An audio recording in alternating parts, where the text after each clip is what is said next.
Can love survive when you and your partner stand on opposite sides of a ballot? Or does ideology eventually become identity? Before we jump into this wild tale of politics, passion, conflict, and straight-up relationship chaos, do me a quick favor. Hit that subscribe button and turn on notifications so you never miss the next explosive story. All right, let's dive in. Political Divides, Part 1.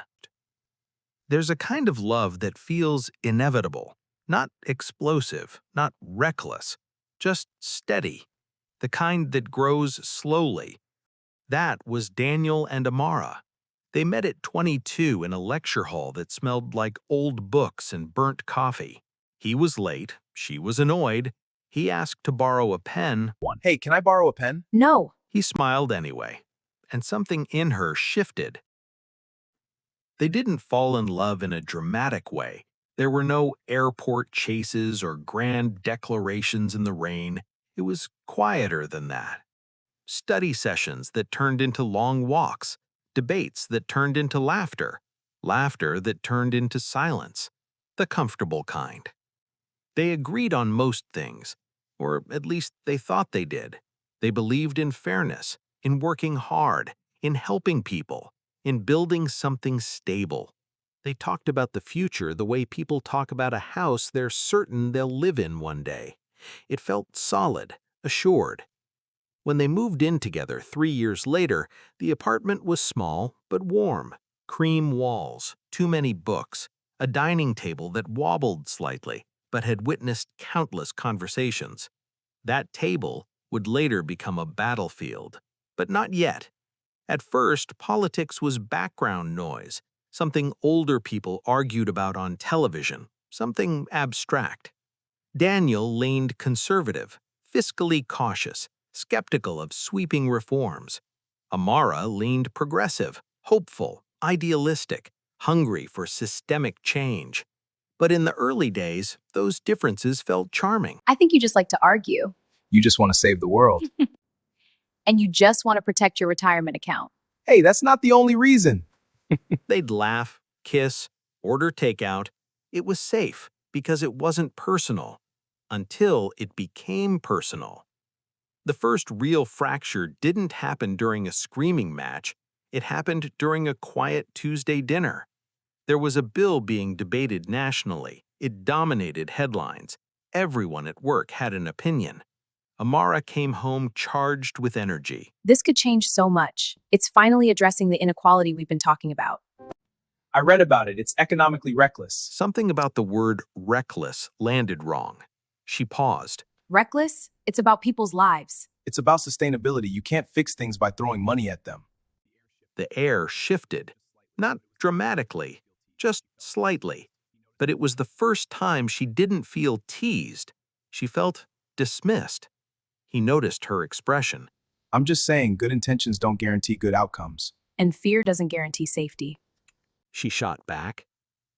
Silence. It was small, manageable. They recovered. But something new had entered the room. Defensiveness. Over the next months, the outside world grew louder. Election season, news alerts, social media arguments, friends picking sides. What once felt theoretical now felt like identity. Amara began volunteering on weekends. Daniel started attending economic forums. They still loved each other, but they began speaking about people like you. It was subtle at first. People like you think. People like you ignore. Language shifted. Not you, but your side. The dining table conversations stretched longer. Voices didn't rise, but they hardened. And here's the thing about love. It can survive disagreement, but it struggles with perceived disrespect. One night, after a particularly tense exchange, Amara lay awake staring at the ceiling. She didn't fear that he disagreed with her. She feared that what he believed said something about who he was. And he lay beside her thinking the same thing. That's when ideology stops being policy and starts becoming identity. At the time, it just felt like distance, like the couch between them had grown wider. like certain topics were now landmines, so they avoided them, which somehow felt worse because the intimacy they once had, that delicious intellectual sparring that made them fall in love, was gone. Now conversations were careful, curated, sanitized. And self-censorship is exhausting in a place that's supposed to be home. One evening, Daniel watched her laughing loudly on the phone with a friend who shared her political views. He hadn't heard that version of her in months. Unfiltered, passionate, alive. Jealousy surprised him, not of the friend, but of the freedom. Meanwhile, Amara noticed how animated he became at a dinner with colleagues who agreed with him. He sounded confident, unapologetic. With her, he sounded guarded. It wasn't the politics anymore. It was the shrinking. They were becoming smaller around each other. And no one teaches you how to fight that. The real storm came at a family gathering. A casual comment from an uncle spiraled into a national debate at the table. Voices rose. Daniel defended one side firmly. Amara countered. Someone laughed. Someone rolled their eyes. And in the middle of it, Daniel said, You're being emotional about this. it wasn't loud, but it hit like thunder. Because she heard, you're irrational. And he meant, you're letting feelings override logic. Two interpretations, one sentence. They drove home in silence. That night, she didn't reach for him, and he didn't know how to bridge it. Love doesn't break in explosions. It fractures in hairline cracks, small enough to ignore, deep enough to weaken the foundation. And as election day approached, the house felt like it was holding its breath. They weren't enemies. They weren't cruel. They still kissed goodbye in the mornings, still shared grocery lists, still held hands in crowded places. But when the news came on, the room went cold, and both of them began to quietly wonder, if our visions of the world are this different, what does that mean about our future? Political Divides, Part 2, The Language of War. There's a dangerous moment in every relationship.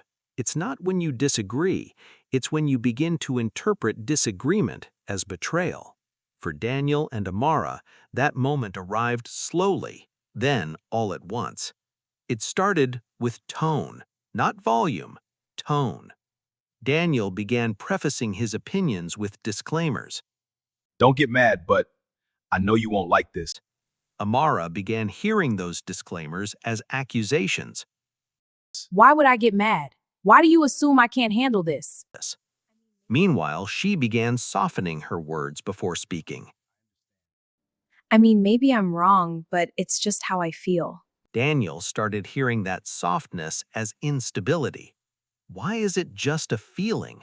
Why isn't it an argument? They weren't arguing about policy anymore. They were reacting to what the other's stance implied, and implication is where damage lives. One Thursday evening, the fracture became visible. Rain tapped softly against the windows. The apartment lights were dim. It should have been an ordinary night. Amara had just returned from a community meeting. They're cutting funding again, programs that actually help people.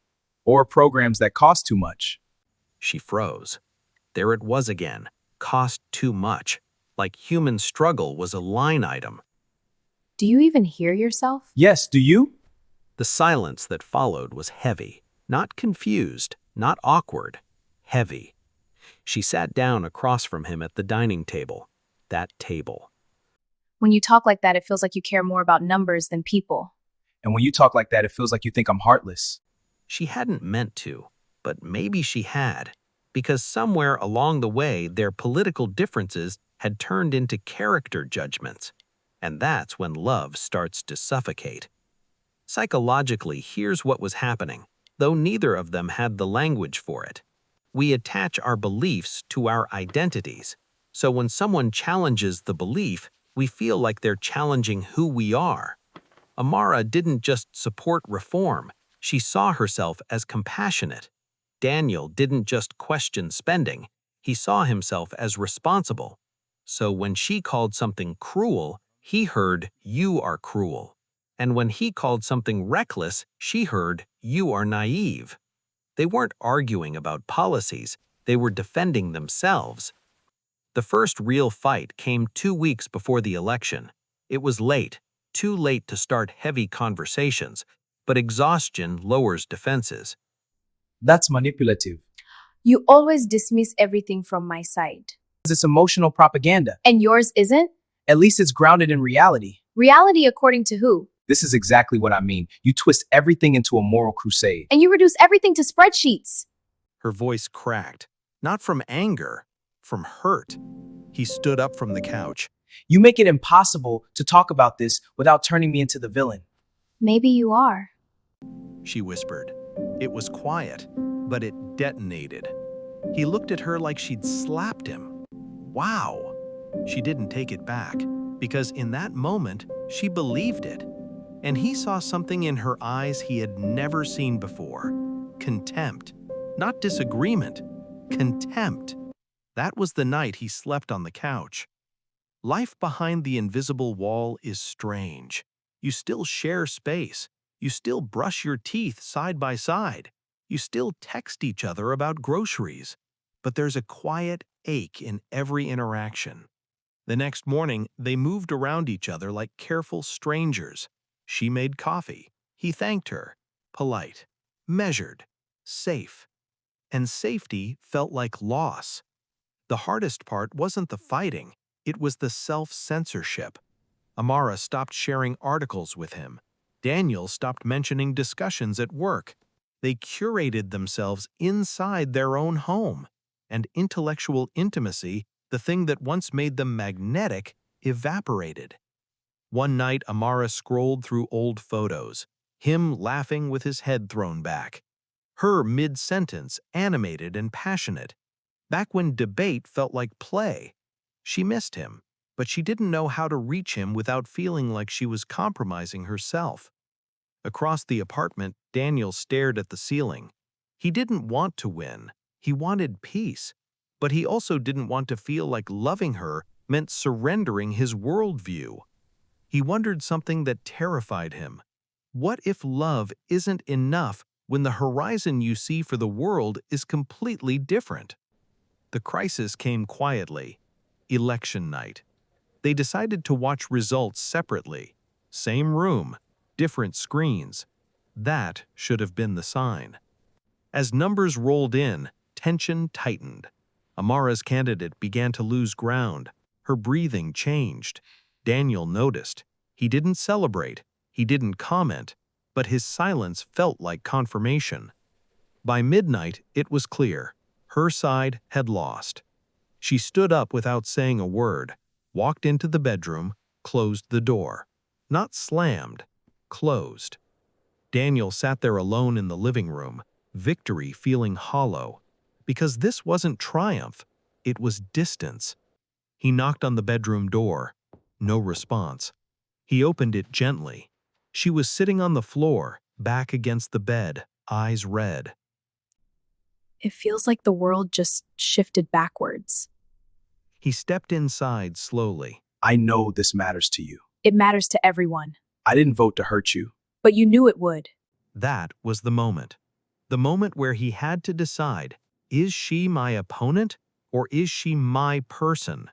And she had to decide, is he the enemy or is he the man I chose? Because the truth is, political storms pass, but the words you say in them can echo for years. Political Divides, Part 3. Choosing the Person. The morning after the election felt like a house after a funeral, not because something had died, but because something had changed. Amara left early for work. Daniel pretended to still be asleep. Neither of them knew what to say that wouldn't reopen the wound. At work, Amara couldn't focus. Her phone buzzed constantly. Group chats, outrage, despair, analysis. Her friends were grieving collectively. And she realized something uncomfortable. She felt emotionally understood by people outside her relationship than inside it. That thought scared her, because connection is where loyalty begins to shift. Meanwhile, Daniel sat in his office staring at a spreadsheet he wasn't actually reading. He had imagined this political outcome feeling validating. Instead, it felt like he'd won an argument that cost him something. He replayed her words. Maybe you are. Villain. He hated that she could even think that. But he hated more that part of him understood why. That evening, neither of them turned on the television. The silence was louder than any debate. Finally, Daniel spoke. Are we okay? I don't know. He appreciated that she didn't lie. She looked at him carefully. Can I ask you something without you getting defensive? I'll try. She hesitated. When you support policies that cut social programs, do you think about people like my mom? That landed differently. Her mother had worked 2 jobs most of her childhood, struggled, sacrificed. Daniel swallowed. I don't want anyone to struggle. I just don't believe the solution is always government expansion. That's a policy answer. I'm asking about empathy. The room shifted. I do think about your mom, and I admire her, and I want a system where people like her don't need 2 jobs to survive. Then why does it feel like you're voting against people like her? There it was. Not accusation, confusion. And confusion is bridgeable. Daniel sat down across from her. Because I don't see it as against her. I see it as protecting long-term stability. I'm afraid of systems collapsing, of economic chaos. She blinked, afraid. He had never framed it that way. You're not trying to be cruel. No. And you're not trying to be reckless.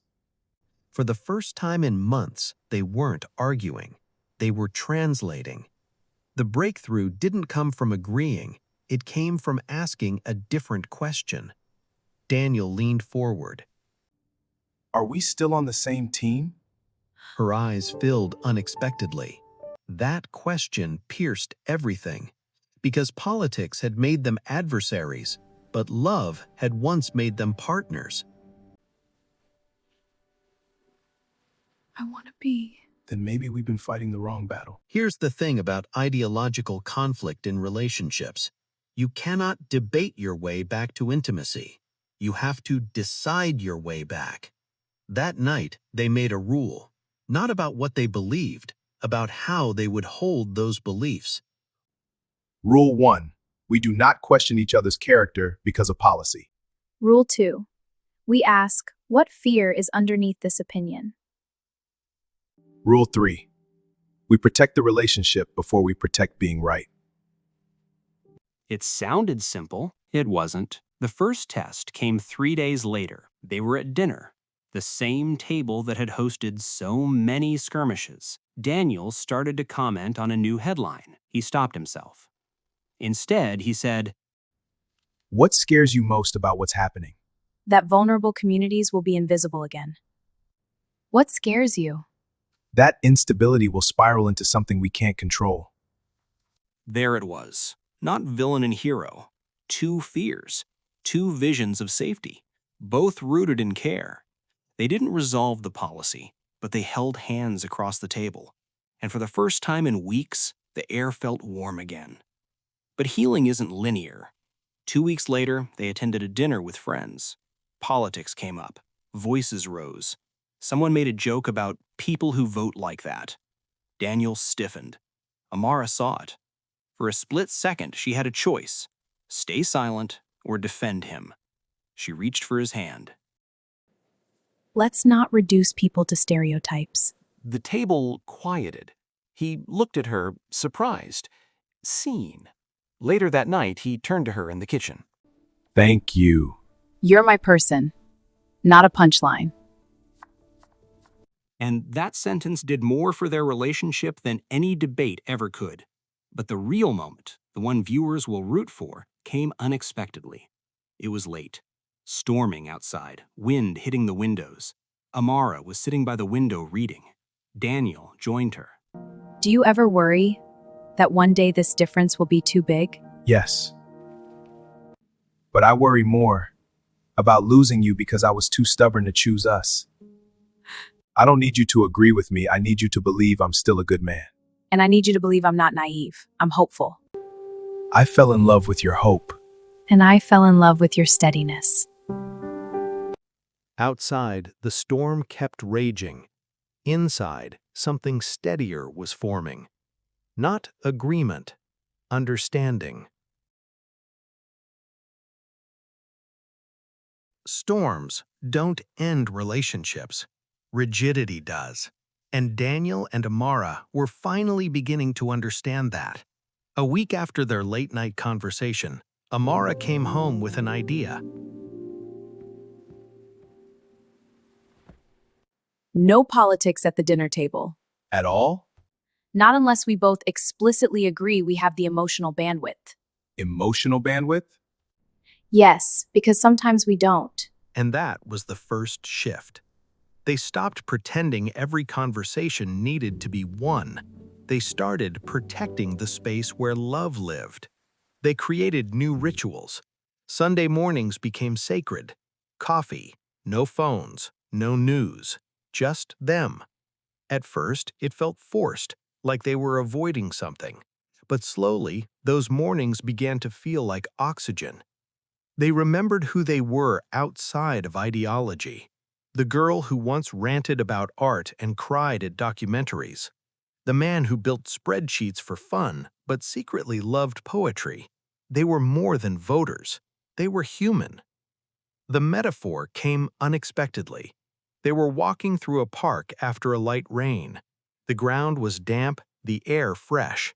Two enormous trees stood side by side near the path. Their trunks were separate, but their branches intertwined high above. Amara stopped. "They look like us," she said quietly. Daniel studied them. "They're leaning in opposite directions," he noticed. The wind picked up slightly. The branches swayed, but they didn't snap. "They don't fight the wind," she said. "They move with it." He looked at her. Maybe that's the point.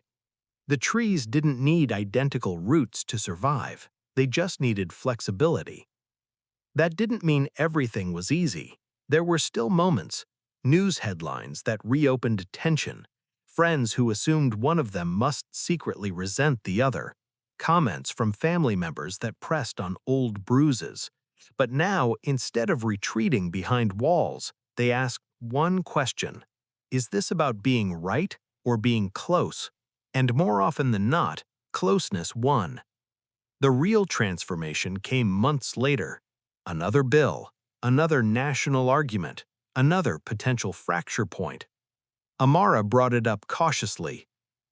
I want to talk about this, but I don't want to fight. Then let's talk about what it means to us, not what Twitter thinks. They sat at the dining table, the same table that once held so much tension. But this time, their posture was different, open. He listened without interrupting. She asked clarifying questions instead of assuming. They still disagreed, but disagreement no longer meant danger because they had stopped attaching morality to opinion. They had separated policy from personhood, and that saved them. One evening, as they lay in bed, Amara traced circles on his arm. Do you think we would have survived this at 22? Absolutely not. I think we would have tried to convert each other, Or break up dramatically? or subtweet each other.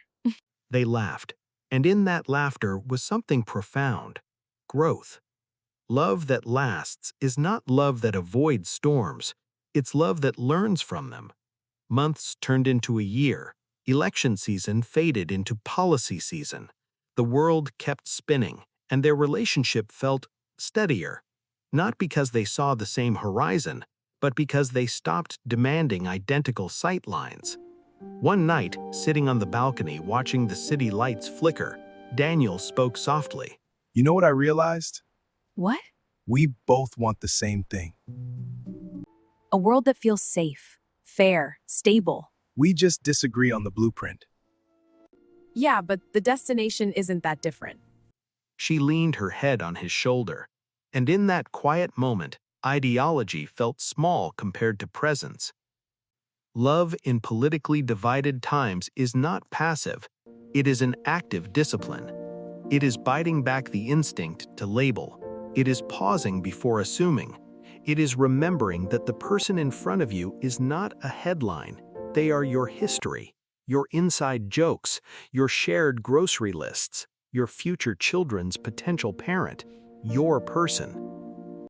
Tell us in the comments. Do you think couples can survive political differences?